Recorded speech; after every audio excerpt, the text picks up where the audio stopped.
Hi, I'm Rich Hoffman of OvermanWarrior.com. This is the time of year where you tend to give thanks to the parts of your life that you appreciate. And that typically is family, health, God, and all those are important. And I don't want to diminish any of them with my next statement, because they are important to me.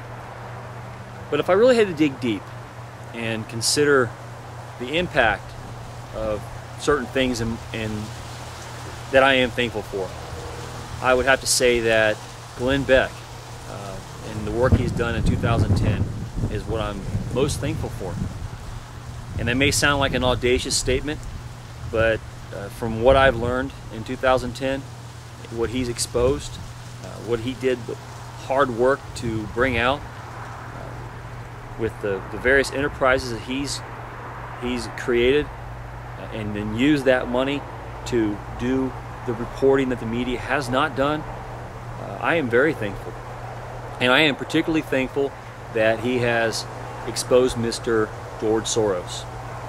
I've known for quite a long time that something's not right, like a lot of us, I think, have realized that something's just not quite right, and you kind of expect things to bounce back, but you know, they never quite do. And we've seen this gradual tendency to that our way of life has been diminishing, and I didn't really have an explanation for it. I've noticed that there hasn't been a good Western since 1992 when Clint Eastwood did The Unforgiven, and I sort of wrote that off. Well, that's a cycle. But Hollywood has produced Westerns all of its existence, and all of a sudden they sort of just went away.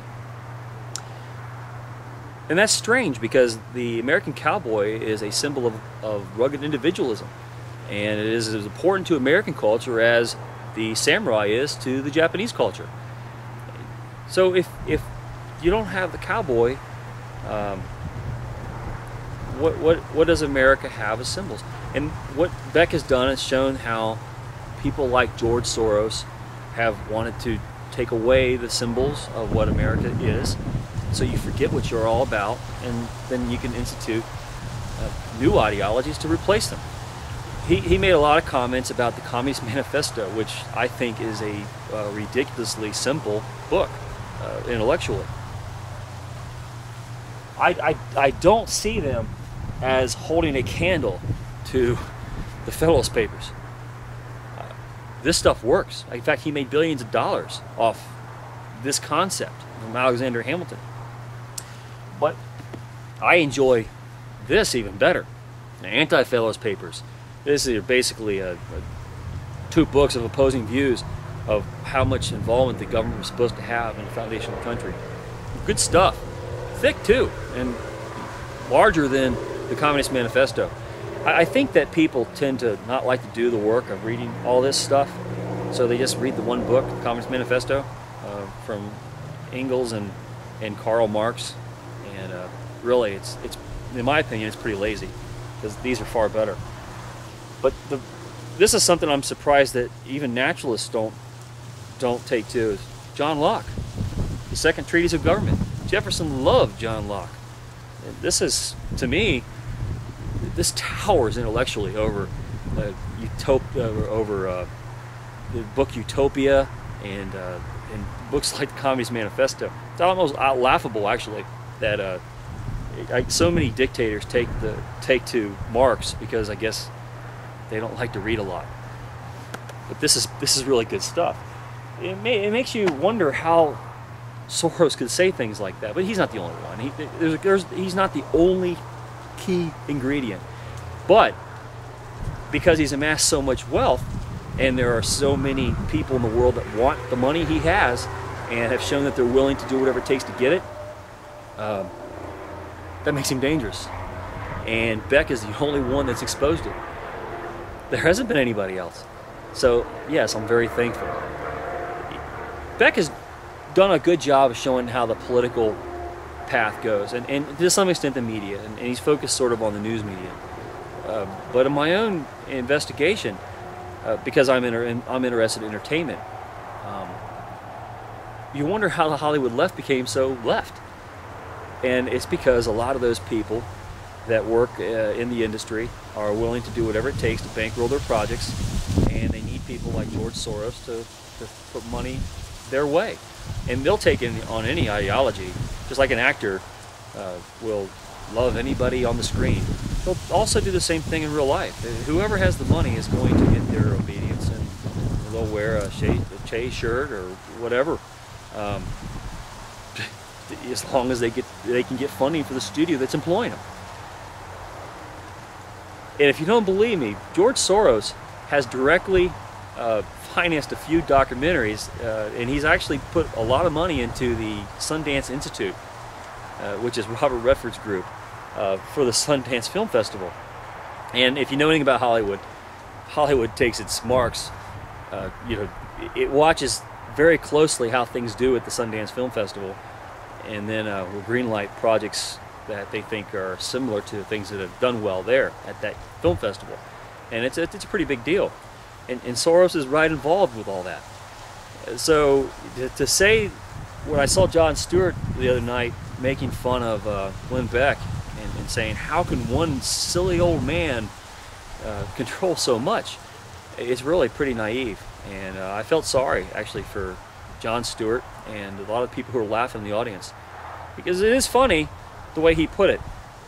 But it's sad that people aren't able to connect those dots. And I've seen that in campaigns that I've been involved in locally, involving education, that some people just want the talking points, and they just want to get on back to their pop culture life, and they don't want to think too much about it. And that's what the Comedy Central people are feeding off of. So Soros takes advantage of those people and makes them do his bidding because he knows that they need his money. So if money is so important, it gave me kind of an idea. And I kind of like to thank George Soros too for giving me this idea. And I can't do it at the level that he's doing it, but it did get me thinking, you got to start someplace. So back in 2004, I wrote this book. It's called The Symposium of Justice. I basically wrote it to teach my kids some values that I wanted them to know, and I wanted to do it in a way that involved me not sitting down and lecturing them. So I wrote an action-adventure story, kind of based on a modern Zorro type thing, and it was a lot of fun to write, and they learned what they needed to learn out of it. So I feel like I accomplished pretty much what I wanted to accomplish. Any future sales of this will probably go to my wife and I's vacation fund. But, in the scheme of things, it's really not that important to me. I really don't. There's better uses, I think, especially in light of where we're at in the country. So, here's what I'm going to do. Any future sales, money that I get from this book, starting November 1st of 2010, I'm going to put into an education PAC fund to combat the influence that unions, teacher unions specifically, have had on education reform. Because we need to reform education, and I see that if you try to do it just through legislation, it's a long uphill battle, so it's going to take a little bit of money to get some momentum to push back what they put into it. And I'd like to generate that money off this book. So, if you're looking for a good present for Christmas, or you'd like to get somebody a birthday present, or you want to read a book and you want to know that the author is going to do something useful with the money, something that can make some significant changes, I will make you one promise. I will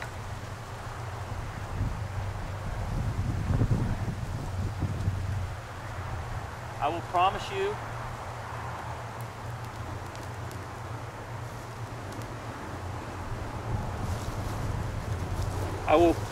you a lot of explosive results. Thanks for listening.